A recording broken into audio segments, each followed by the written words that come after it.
Hi everyone. நம்ம இன்றைக்கி என்ன பார்க்க போகிறோன்னா salient features of Indian constitution. Indian கான்ஸ்டியூஷனோட ஃபீச்சர்ஸ் பார்ப்போம். ஃபர்ஸ்ட்டு ஃபீச்சர்ஸ் வந்து லென்த்தியஸ்ட் ரிட்டன் கான்ஸ்டியூஷன்.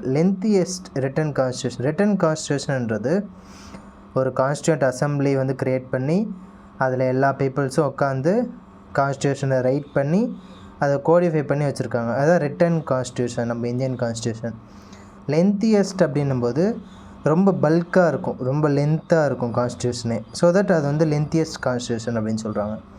இப்போ நம்ம கான்ஸ்டியூஷனோட ஸ்ட்ரக்சர் பார்த்திங்கன்னா ஃபஸ்ட்டு ப்ரீஎம்பிள், அதுக்கப்புறம் 25 பார்ட்ஸ் இருக்கும்.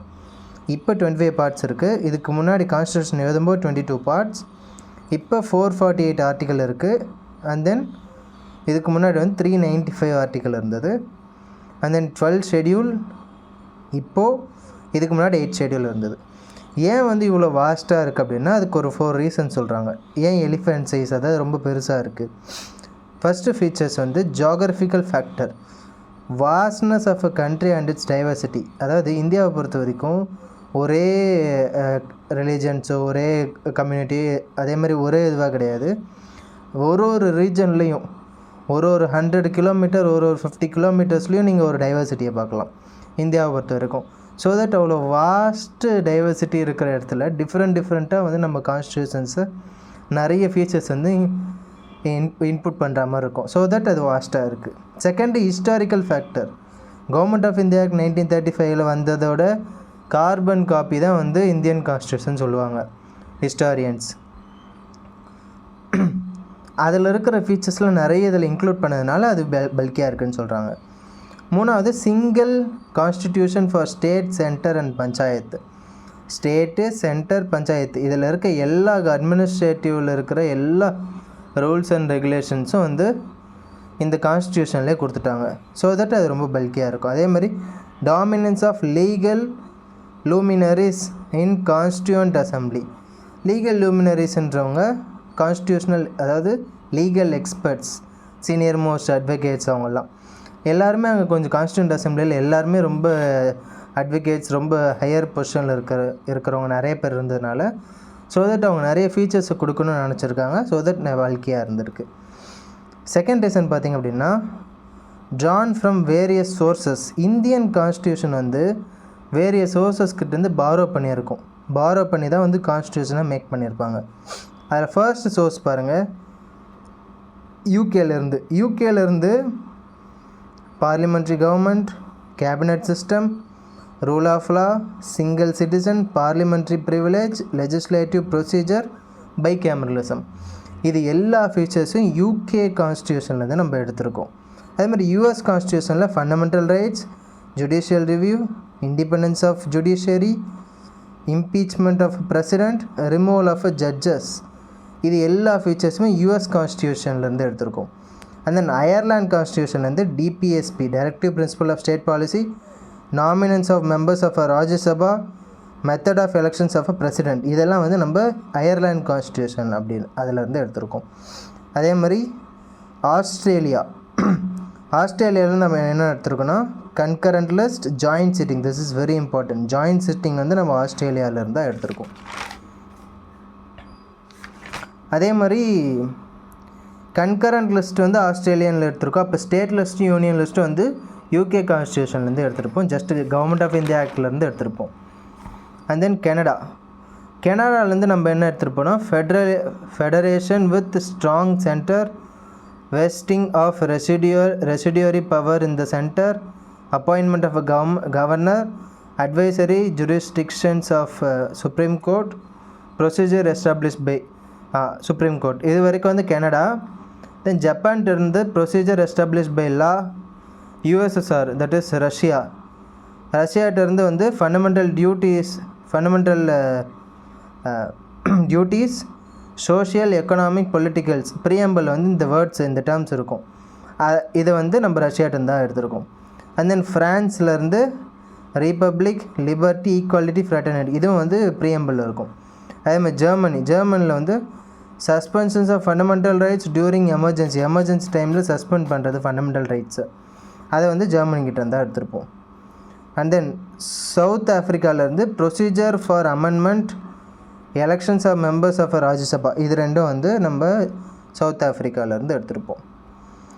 அண்ட் தென் தேர்ட் ஃபீச்சர்ஸ் பாருங்கள், blend of rigidity and flexibility. ரெஜிடிட்டியும் இருக்கும், ஃப்ளெக்சிபிலிட்டியும் இருக்கும், ரெண்டுமே இருக்கும் இந்தியன் கான்ஸ்டியூஷனில்.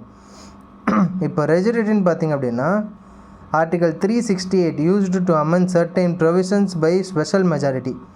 ஒரு சில ஸ்பெஷல் மெஜாரிட்டி மூலிமா தான் ஒரு சில சர்டைன் ப்ரொவிஷன்ஸை கன்ஃபார்ம் வந்து கான்ஸ்டியூஷன்லேருந்து அமெண்ட் பண்ண முடியும். ஆனால் but certain things can be amend using ordinary or simple procedure of law. Simple majority மூலியமாகவே வந்து சிம்பிளான ப்ரொசீஜர் மூலியமாகவே வந்து நம்ம ஈஸியாக ஒரு சிலதை அமெண்ட் பண்ணலாம். ஒரு சிலதை வந்து ஆர்டிகல் 368 இருக்க ப்ரொசீஜர் படி மட்டும்தான் அமெண்ட் பண்ண முடியும். ஸோ தட் இது ரெஜிட், இது கொஞ்சம் ஃப்ளெக்சிபிள். இது மாதிரி ஃப்ளெக்சிபிள் ரெஜிட் மிக்ஸ் பண்ணி இருக்கும் இந்தியன் கான்ஸ்டியூஷன். அதே மாதிரி federal system with unitary bias. Federal சிஸ்டம்க்கு ஒரு 4 கண்டிஷன்ஸ் இருக்குது. அந்த 4 கண்டிஷன்ஸ் வந்து சாட்டிஸ்ஃபை பண்ணிச்சுன்னா அது ஃபெடரல் சொல்லுவாங்க. நம்மளோட இந்தியன் கான்ஸ்டியூஷன் வந்து ஒரு குவாசி ஃபெடரல் சொல்கிறாரு. கேசி வியர் அவர் வந்து சொல்கிறாரு. இப்போ ஃபெடரலுக்கு ஃபீச்சர் பாருங்கள், டுவல் கவர்மெண்ட், ஸ்டேட்டும் இருக்கும் சென்டரும் இருக்கும், ரெண்டுமே இருக்கும்னு சொல்கிறாங்க. ஆனால் வந்து குவாசி ஃபெடரலில் நம்ம எப்படின்னா at any time president rule or national எமர்ஜென்சியோ பிரசிடென்ட் ரூலோ வந்தது அப்படின்னும்போது அந்த டைமில் ஸ்டேட் கவர்மெண்ட்டோட பவர் எல்லாமே வந்து சென்டர்கிட்ட போயிடும். சென்டர் வந்து எல்லாமே வந்து அட்மினிஸ்ட்ரேஷன் பண்ணுவாங்க. அதே மாதிரி distributions of power between state and centre among them. அதே மாதிரி டியூரிங் எமர்ஜென்சி சுச்சுவேஷனில் centre can impose law without state concern. ஸ்டேட்டோட கன்சர்ன் இல்லாமல் சென்டரே வந்து எமர்ஜென்சி டைமில் லா போட்டுருவாங்க. அதே மாதிரி state list can given law during emergency state ரீட்ரா. இப்போ வந்து ஸ்டேட் லிஸ்ட்டில் இருக்க ப்ரொவிஷன்ஸு கூட வந்து சென்டர் வந்து எமர்ஜென்சி டைமில் வந்து அவங்க லா மேக் பண்ணி கொடுப்பாங்க. அதே மாதிரி ரிஜிட்னு சொல்கிறாங்க ஃபெட்ரலில். Without state concern centre can amend constitution. Just ஒரு சிலதுக்கு மட்டும் தான் வந்து 50% ஆஃப் ஸ்டேட்டோட அப்ரூவல் வேணும் அப்படின்னு இருக்கும். ஒரு சிலதுக்குலாம் வந்து ஸ்டேட்டோட அப்ரூவலே வேணால் கான்ஸ்டியூஷன் அமெண்ட் பண்ணிக்கலாம்னு சொல்லியிருப்பாங்க. அப்போ அது வந்து குவாசி ஃபெடரல்னு சொல்கிறாங்க. அதேமாதிரி ஜுடிஷியரி இண்டிபெண்ட். ஆனால் ஜுடிஷியரி அப்பாயின்ட் பண்ணுறதே பிரசிடென்ட் தான். இண்டிபெண்ட் தான் ஃபெட்ரல் கான்ஸ்டியூஷனில். ஆனால் வந்து குவாசி ஃபெடரல் நம்ம வந்து ஜுடிஷியரியே வந்து பிரசிடென்ட் தான் அப்பாயின்ட் பண்ணுறாங்க. நெக்ஸ்ட் ஃபீச்சர் பாருங்கள், parliamentary form of government. Parliamentary form of கவர்மெண்ட்ன்றது executive is collectively responsible to a parliament or லெஜிஸ்லேச்சருக்கு எக்ஸிக்யூட்டிவ் கலெக்டிவாக வந்து ரெஸ்பான்சிபிளாக இருக்காங்க. இதுதான் parliamentary form of government. Features பாருங்கள், பார்லிமெண்ட்ரி ஃபார்ம் ஆஃப் கவர்மெண்ட்டுக்கு presence of nominal and real executive. Nominal எக்ஸிக்யூட்டிவும் இருப்பாங்க, ரியல் எக்ஸிக்யூட்டிவ் இருப்பாங்க, ரெண்டுமே இருப்பாங்க. ரியல் எக்ஸிக்யூட்டிவ் வந்து prime minister, nominal executive president. Collective responsibility of executive to the legislature. எக்ஸிக்யூட்டிவோட collective responsible வந்து லெஜிஸ்லேச்சருக்கு வந்து கலெக்டிவ் ரெஸ்பான்சிபிளாக இருக்காங்க. Membership of ministers in legislature. Ministers எல்லாருமே லெஜிஸ்லேச்சரோட மெம்பர்ஸ் தான், அதாவது parliament. Leadership of prime minister or chief minister, இவங்க தான் ஹெட்டாக இருப்பாங்க. Dissolutions of lower house or Lok Sabha or state assembly, இதை வந்து டிசால்வ் பண்ணிடலாம். அதாவது டிசால்வ் பண்ணுறதும் அதுவும் ஒரு ஃபீச்சர்ஸ் தான், பார்லிமெண்ட்ரி ஃபார்ம் ஆஃப் கவர்மெண்ட்டோட feature. And then independence of judiciary வந்து இண்டிபெண்ட்டாக இருக்கிறது இந்தியன் கான்ஸ்டியூஷன் சொல்லுது. இப்போ ஃபஸ்ட்டு பாருங்கள், prohibitions on discussion on conduct of judges in the legislature. தேவையில்லாமல் அன்வான்டாக பார்லிமெண்ட்டில் கூட வந்து ஜுடிஷியரியை பற்றி கிரிட்டிசைஸ் பண்ணக்கூடாது. அதன் power to punish for contempt of contempt of court பண்ணிட்டா கோர்ட் பனிஷ்மெண்ட் கொடுக்கும். அதே மாதிரி all expenses are directly charge from consolidated fund of India. அதாவது ஜுடிஷியரி வந்து யாருக்கும் டிபெண்ட்டாக இருக்கக்கூடாது அப்படின்றதுனால அவங்களோட எக்ஸ்பென்சஸ், அவங்களுக்கு கொடுக்குற சேலரிஸ், இது எல்லாமே டைரெக்டாக கன்சாலிடேட்டட் ஃபண்ட் ஆஃப் இந்தியாவிலேருந்து டைரெக்டாக வந்து சார்ஜ் பண்ணுவாங்க. பார்லிமெண்ட் டிசைட் பண்ண மாட்டாங்க இதை. இதுதான் வந்து கொடுத்துருக்க பவர். அண்ட் தென் ஃபண்டமெண்டல் ரைட்ஸும் இந்தியன் கான்ஸ்டியூஷனில் இருக்குது. Part 3 of a constitution guaranteed people for a fundamental ரைட்ஸுக்கு பீப்புளோட ஃபண்டமெண்டல் ரைட்ஸை கேரண்டி பண்ணுது part 3. Right to equality, right to freedom, right against exploitation, right to freedom of religion, cultural and educational rights and right to constitutional remedy. இது ரொம்ப முக்கியம், constitutional remedy. அடுத்த feature பார்த்தீங்கன்னா directive principle of a state policy part 4ல் இருக்குது. இது என்ன பண்ணும் அப்படின்னா ஸ்டேட்டுக்கு ஒரு டைரக்ஷனை கொடுக்கும், இந்த வகையில் போனால் நல்லது அப்படின்னு சொல்லிட்டு. அதை வந்து அப்போ இம்ப்ளிமெண்ட் பண்ணல, ஜஸ்ட்டு சொல்லியிருக்காங்க, அதை வந்து நீங்கள் இம்ப்ளிமெண்ட் பண்ணிக்கோங்க, பண்ணால் நல்லதுன்னு சொல்லிட்டு டைரக்டிவ் பிரின்சிபலில் கொடுத்துட்டாங்க. அது ஸ்டேட்டோட விருப்பம். The constitution itself declare that the principle are fundamental in governance of a country and it shall be the duty of a state to apply these principles for making the law to the welfare of a state. ஒரு welfare of a ஸ்டேட்ஸுக்கு இந்த principles எல்லாம் use பண்ணி நீங்கள் லாவை make பண்ணிங்க அப்படின்னா நல்லதுன்னு சொல்லியிருக்காங்க.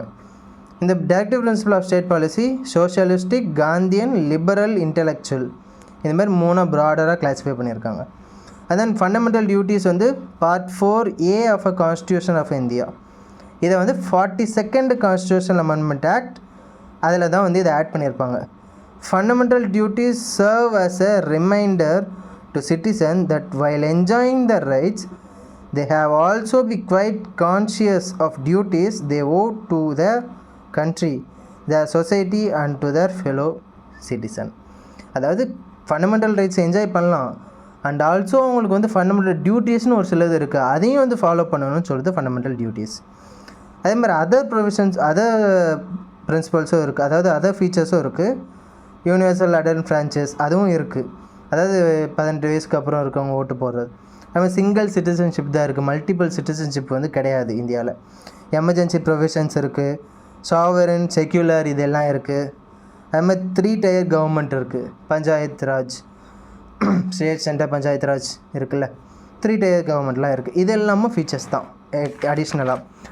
இதில் இந்த கான்ஸ்டியூஷனோட கிரிட்டிசிசம் பார்ப்போம். கிரிட்டிசிசம் என்ன பண்ணுறாங்க அப்படின்னு என்ன சொல்கிறாங்க அப்படின்னா பாரோடு கான்ஸ்டியூஷன் அப்படின்னு சொல்கிறாங்க. அதாவது நம்ம பார்த்தோம்ல இதுக்கு முன்னாடி ஃபுல்லாகவே பாரோ பண்ணியிருக்கோம் அப்படின்னு, அது வந்து பேக் ஆஃப் பாரோயிங் அப்படின்னு சொல்கிறாங்க. இதுக்கு அம்பேத்கர் ஒரு ரிப்ளை கொடுத்துருக்காரு. Ambedkar said there is nothing wrong in borrowing good features.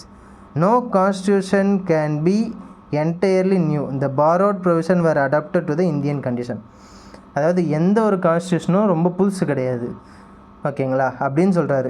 எந்த ஒரு கான்ஸ்டியூஷனும் ஃபுல்லாகவே என்டையராக புதுசு கிடையாது, நல்ல விஷயங்களை நம்ம வந்து பாரோ பண்ணி தப்பு கிடையாது, அதை வந்து பாரோ பண்ணிட்டு நம்ம இந்தியன் கண்டிஷன்ஸ்க்கு ஏற்ற மாதிரி தான் நாங்கள் சேஞ்ச் பண்ணியிருக்கோம் அப்படின்னு சொல்லிட்டு சொல்கிறாரு. அதுமாதிரி too detailed and lengthy India's vast diversity, social condition and administration requirement demanded a detailed constitution. Both center states have provisions. இதுக்கு முன்னாடியே பார்த்த மாதிரி சென்டர் ஸ்டேட்ஸ்க்கு எல்லாருக்குமே வந்து கான்ஸ்டியூஷன் இருக்கணும், அதுக்கப்புறம் வந்து டைவர்ஸ்டு கல்ச்சர் கம்யூனிட்டி இருக்குது, ஸோ தட் வந்து பல்கியாக தான் இருக்கும் அப்படின்னு சொல்கிறாங்க. ஆனால் கிரிட்டிசிசம் அது நாட் ட்ரூலி ஃபெடரல். இதுக்கு முன்னாடி பார்த்த மாதிரி இது வந்து ட்ரூலி ஃபெடரல் கிடையாது. எமர்ஜென்சி டைமில் நேஷ்னல் செக்யூரிட்டிக்காக வந்து யூனிட்டரியாக சேஞ்ச் ஆகிடும் எந்த டைமில் வேணால். அதே மாதிரி carbon copy of 1935 act professor Srinivasan அவர் என்ன சொல்கிறார் அப்படின்னா textually and structurally both in language and the substance a close copy of the act of 1935. 1935ஓட க்ளோஸ், அதாவது அதே ஆல்மோஸ்ட் வச்சுருக்காங்க இதில் கான்ஸ்டியூஷனில் அப்படின்னு சொல்கிறாரு. அதுவும் ஒரு கிரிட்டிசிசம். அதர் கிரிட்டிசிசம் பார்த்திங்கன்னா அன்காந்தியன் கான்ஸ்டியூஷன், அதாவது காந்தியன் பிரின்சிபல்ஸ் ஒரு சர்டைன் பிரின்சிபல்ஸ் இருக்கும், அந்த பிரின்சிபல்ஸை இந்த கான்ஸ்டியூஷனில் அவ்வளோவா கொடுக்கல அப்படின்னு சொல்கிறாங்க. And then paradise of lawyers, அதாவது இதுக்கு முன்னாடி பார்த்த மாதிரி நிறைய லாயர்ஸ் வந்து கான்ஸ்டியூண்ட் அசம்பிளியில் இருந்திருக்காங்க. ஸோ தட் அவங்களோட இன்டர்ப்ரிட்டேஷனே நிறைய இருக்கும், அவங்க இப்படி வைக்கலாம் அப்படி வைக்கலாம் நிறைய திங்க் பண்ணியிருப்பாங்க. ஸோ தட் எல்லாத்தையும் இதில் கொண்டு வரணும், மக்களுக்காக பின்னாடி இஷ்யூ வரக்கூடாதுன்றதுக்காக நிறைய கொண்டு வந்திருக்காங்க. அது ரொம்ப ஹியூஜாக இருக்குது அப்படின்னு சொல்லிட்டு சொல்கிறாங்க. Okay, thank you for it.